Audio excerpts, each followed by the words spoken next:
Alright, this is video number 4. It's covering the third topic. In this topic we're going to cover list comprehensions. Again, we could go to the web courses.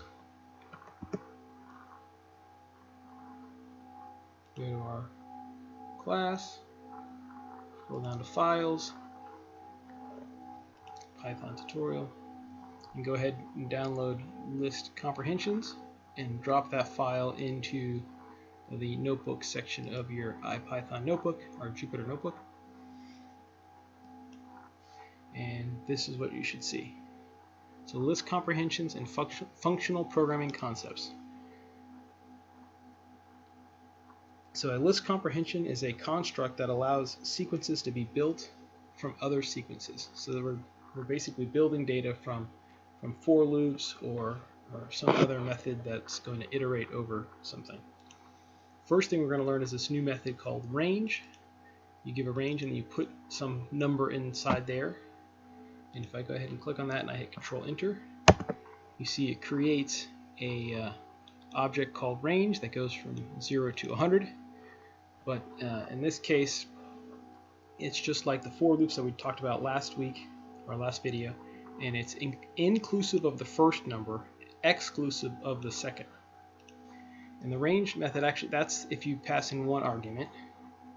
You can pass in 3 arguments total. That's the way it works here. If you're passing in your start, your end, and then your step size that you want to increment by. So that's what we basically learned about in the for loop. It's the same context there. So start, inclusive, so it's going to include 0. End, exclusive, it will not include 100. And our step size is by 1. So if I go ahead and print list range, oops, that didn't work. What did I do wrong here? Did I not have enough parentheses? There we go. So we have a print method, we have a list method, and we have a range method nested in each other. But let's start. We just unpacked what the range does. Now list is basically whatever's passed inside of it. So whatever from this parentheses to this one right here is constructed into a list. And then obviously we know what the print method does. Actually, I don't even think I need to print it out because I think if it's the only object, it should print itself. Yeah, but it'll print it out not in a row. It'll print out a big long column. And you see it goes through every single item up to 99 because it's not inclusive. But we can also step size by 10, so make a much shorter list. And you'll see it goes from 0, 10, 20, 30 up to 90. And that's because if it went 10 more, it would be at the end, and it's not inclusive of the last object. Okay, moving on.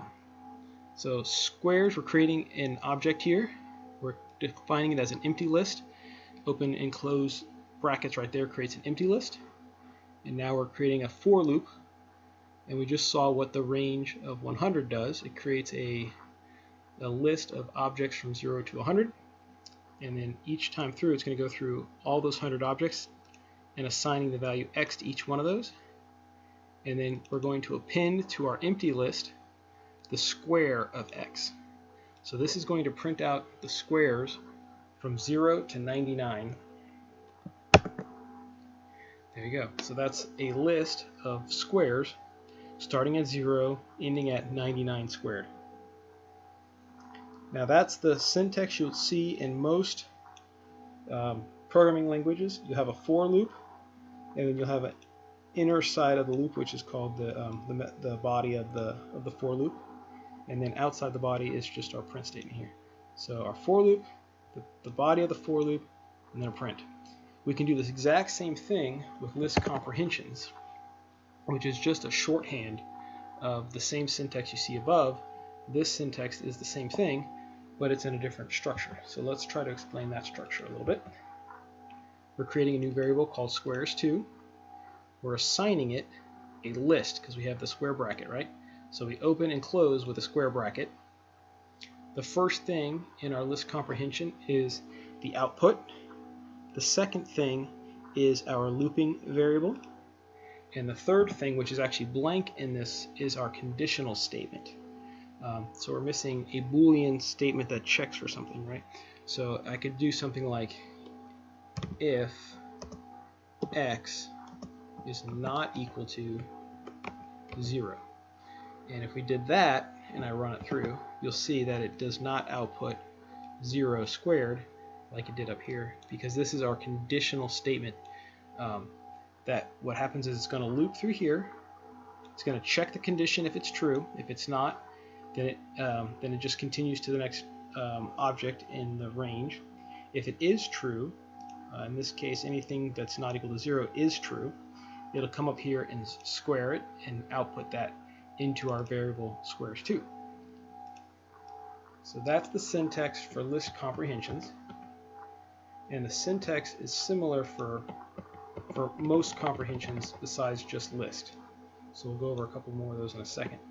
But I want to talk one more list comprehension that's important, and that's the double looping one. So we'll start with this one that I'm on right now. I think I'll explain it backwards. So we'll do this cell first, and then we'll go to the one up here. So I'm creating a variable called combos. It's going to output a tuple, x and y, and we have two looping variables. We have a x loop and a for y loop, and then a conditional. That's the condition, right? So just like I said, the syntax is similar for list comprehensions. We have our output, our two loops, and then our conditional statement. Now the way the loops work is it's going to loop on the outer loop first, this x, and then for each one of these x, it's going to loop through every single value in y. So when x is equal to 1, it's then going to say y is equal to 1, 2, then 3. Then it increments x, so now x is 2, and it's going to go y is 1, 2, 3. And lastly, when x is 3, it'll go again through all the different values of y. Every time through these double nested loops, it's going to check this condition, and if this condition is true, it'll go ahead and do this output. And this output is creating a tuple, remember, because it's parentheses. So lists have square brackets, tuples have parentheses, and dictionaries have, sets and dictionaries have curly brackets.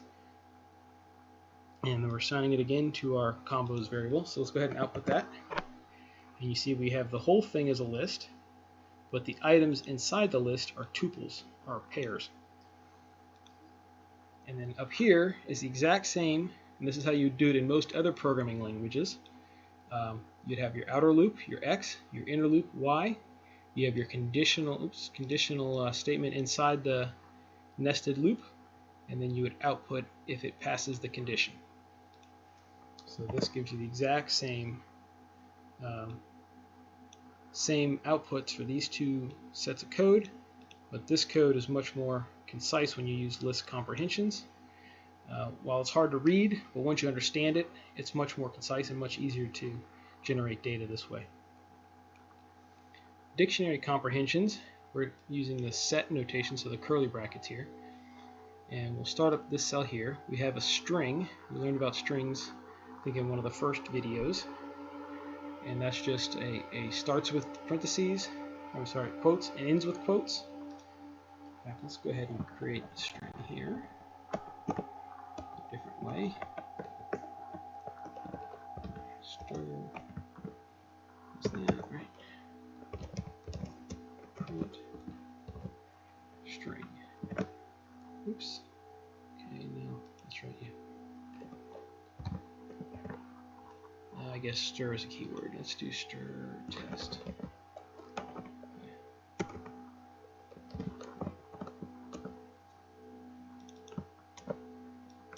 So I tried to use a variable name that was actually a keyword, and you can tell that by when I click away. The first time through, I think it created that as green text, and if it's green, that means it's a reserved keyword like our print here. So anyways, we're creating str test. That's a string. We're going to print the string out. We see right here, printed it out. Then we're going to take our string that we created and we're going to split it. And what split does is everywhere you see a space, it's going to create a new string. And that's what the string split does. And you'll see down here, when you split it, you get a list, because we're starting with square bracket, ending square bracket, so it's a list. And then each individual item in the list is a word in the original string, split based on the spacing between the words. That's how it knows we're going to split it at. Okay, so now we're going to go to this section of code, which is the way you do a loop in most languages. You have your for loop, and we have our list of words, which is a list, right? So that's our list of words. We're going to go through each one of those words, and we're going to output the length of the word. So len is short for length, just like str must be a keyword. Len is a keyword, and so it's going to give us the length of each one of these. So a obviously is of length 1. Quick is of 5. So when it goes through, it's going to go through each word and it's going to put out the length of that word. There you go. So A is 1, brown is 5, that kind of thing. Or quick. Where did it go? I didn't do them in order. I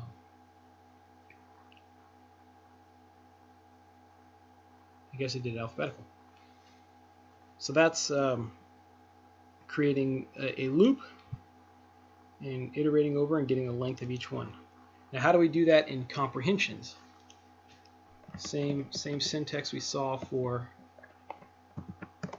list comprehensions when we had the square bracket. Now we have the curly bracket, but it's the same concept. Here's our output, w colon length of w. Here's our looping variable for w in words, and then we don't have any conditional statements, so it's left blank. But you can imagine something right here. That's where you'd put your conditional statement. Go ahead and push through. And an example of a conditional statement would be something like, if length of w is less than or equal to 1, I will say greater than 1. And you see that it got rid of a because a is of size 1. So this condition was checked against a and it didn't pass. So therefore it didn't do an output. And that's how if I put this to do, let's say greater than 3, and I hit Control Enter again, you'll see that it gets rid of several more. And if we get up to 4, we should have only the words that have 5 characters or more in them. So that's it for dictionary comprehensions. And now we're going to go down to generators. We saw the same syntax for list and dictionary comprehensions, but now we're using parentheses, which is our notation when we're using tuples, or in this case we're doing generators. But that's the syntax, same syntax. We have our output followed by our for loop, and then the missing statement here is our conditional statement. We'll go ahead and run through this, and you'll see that it generates a generator. But if you want to print the items out, the items are in this generator. We just iterate over this generator, and we're going to print the items out here. There you go. These are the squares from 0 to 9, because we talked about how the range has a start and an end, and it's inclusive of the start, exclusive of the end.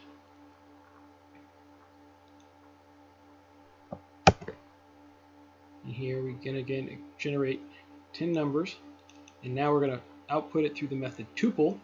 And you'll see that we created a tuple because it has parentheses in the beginning and the end. We could as easily do set, and we get our curly brackets, or we could do list, and we get our square brackets. Now for this class, 99% of the stuff we're going to be doing is going to be with lists, because you can change them, you can do things with lists that are a little easier than with tuples or sets. But they're still valid, and you still probably may need them, so that's why I've included them. But for 90% of the stuff that we do, we'll be using lists. And again, I talked about the range method having a start and an end, And then a step size, you can have the start be negative, so you can go from -10 to 10 by steps of 2.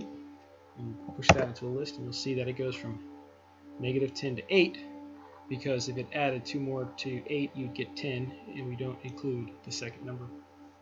Alright, that's it for this video. More to come shortly.